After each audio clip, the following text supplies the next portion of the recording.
The barter system was the very easy way to fulfill the needs as well as requirement of the people. As in the absence of money, there was a direct exchange of goods or commodities. But it has various drawbacks, as what a person desires to sell is exactly what the other wishes to buy. This was the major problem. This is what we know as the double coincidence of wants. The lack of double coincidence of wants resulted the barter system inefficient. Let us understand it with the help of an example. Let's say कि a person who wants to sold out his milk and wants wheat might be the person who has wheat don't want to take the milk. This is what we call the lack of double coincidence of wants. This was the genuine problem at various places when two people did not want to exchange their commodities with each other, or the person who has a commodity and wants another's commodity.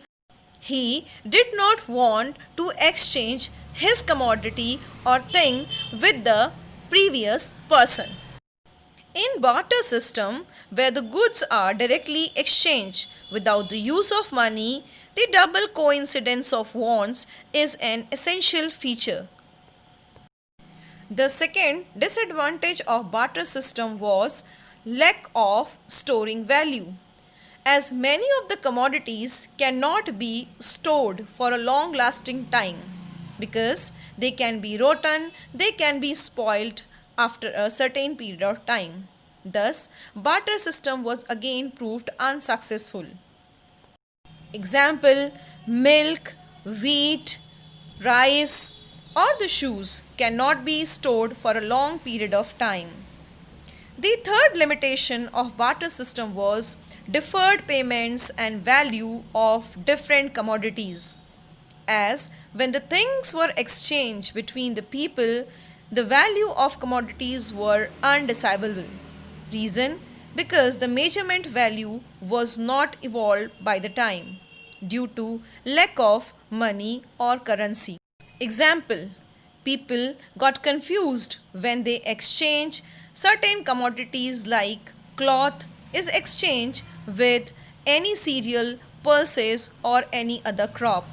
It means how much the cloth should be given in exchange of the cereal, pulses of or crop, or if the milk is being exchanged with the cloth or the cereals, because the measurement value different from one commodity to other.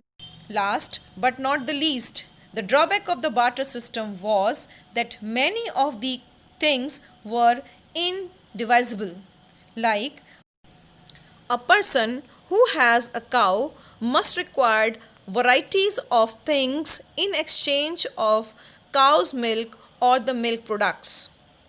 But the second person wants the cow instead of his good which he is exchanging. In this case, the first person who has the cow cannot divide his cow to purchase different commodities from different people. He cannot fulfill the desire of the person who wants his cow.